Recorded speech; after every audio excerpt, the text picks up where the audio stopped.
Right, నమస్తే, welcome to Andhraprabha.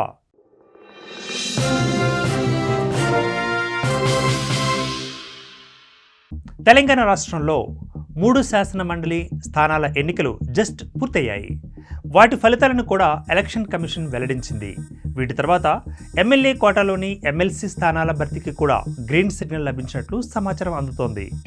5 MLC స్థానాలను MLA కోటాలో భర్తీకి చేసేందుకు సిద్ధం అవుతున్న క్రమంలో రాష్ట్రంలోని అధికార పార్టీ సైతం తమ అభ్యర్థులను బరిలోకి దింపేందుకు కసరత్తు చేస్తోంది. ఇందులో భాగంగా కాంగ్రెస్ అధిష్టానం కూడా సై అంటూ అభ్యర్థులను ఎంపిక చేసేందుకు సమాయత్తం అవుతోంది. మార్చి 31తో తెలంగాణలోని ఎమ్మెల్యే కోటాలోని 5 ఎమ్మెల్సీ స్థానాలు ఖాళీ అవుతున్నాయి. ప్రస్తుతం ఇదే కోటాలోని ఎమ్మెల్యే కోట 5 ఎమ్మెల్సీలు ఎవరో చూసే ప్రయత్నం చేద్దాం. వీరిలో సత్యవతి రాథోడ్, షేరి సుభాష్ రెడ్డి, మహమ్మద్ అలీ, మిర్జా రియాజ్, ఏకే మల్లేశంలు ఉన్నారు. ఈ ఎమ్మెల్సీ స్థానాల భర్తీకి నోటిఫికేషన్ జారీ అయింది. అయితే ఒక్కో ఎమ్మెల్సీకి 24 మంది ఎమ్మెల్యేలు ఓటు వేయాలి. ఇప్పటికే ఉన్న 5 మందిలో 4 బీఆర్ఎస్ పార్టీకి చెందిన ఎమ్మెల్సీలు ఉండగా మరొకరు ఎంఐఎంకి చెందినవారు ఉన్నారు. ఇందులో ఏకే మల్లేశం బీఆర్ఎస్ నుండి కాంగ్రెస్లోకి చేరడం తెలిసిందే. నిజానికి మరోసారి కాంగ్రెస్ కూడా అదే ఎమ్మెల్సీగా ఛాన్స్ ఇస్తారనే ఆశతోనే ఆయన చేరినట్లు తెలియవస్తోంది. ఇక మొత్తం 5 స్థానాలలో 4 స్థానాలు కాంగ్రెస్ అభ్యర్థులనే నిలబెట్టేందుకు అవకాశం ఉంది. కాగా మరో స్థానాన్ని బీఆర్ఎస్ పార్టీ అభ్యర్థిని రంగంలోకి దింపుకుంటుందని తెలుస్తోంది.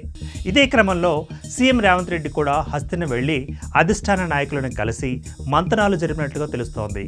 ఇక మరికొంతమంది మాత్రం నిస్తేజంగా ఉన్నట్లు తెలియవస్తోంది. ప్రస్తుతం తెలంగాణ కాంగ్రెస్ పార్టీ వ్యవహారాల ఇన్ఛార్జిగా ఉన్న మీనాక్షి నటరాజన్ కూడా అధిష్టానం చెప్పిన మేరకే కాంగ్రెస్లో కష్టపడ్డ వారికి, త్యాగాలు చేసిన వారికి తప్పనిసరిగా అవకాశం కల్పించేందుకు కసరత్తును ప్రారంభించారు.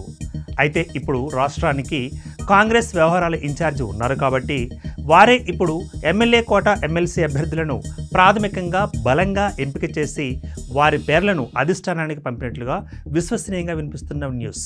అయితే అలా సెలెక్ట్ అయిన వారి పేర్లు ఆంధ్రప్రభ చేతికి వచ్చాయి.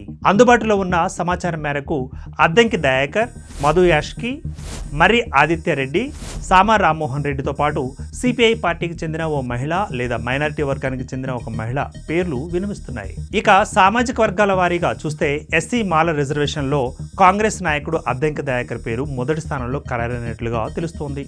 గతంలో తుంగతుర్తిలో పోటీలోంచి విరమించుకుని త్యాగం చేసిన విషయం తెలిసిందే. అలాగే పార్టీలో చాలా కీలకంగా మారారు ఆయన. వీరితో పాటుగా 2వ స్థానంలో బీసీ సామాజిక వర్గానికి చెందిన మధు యాష్కి గౌడ్ పేరుంది. ప్రచార కమిటీ క్యాంపెయిన్లో ఆయన చేసిన సేవ గణనీయంగా ఉంది.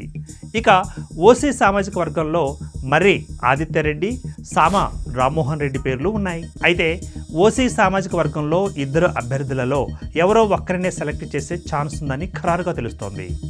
అయితే ఈ 4తో పాటుగా మరో 4 పేర్లు కూడా పరిశీలనలో ఉంచినట్లుగా సమాచారం అందుతోంది.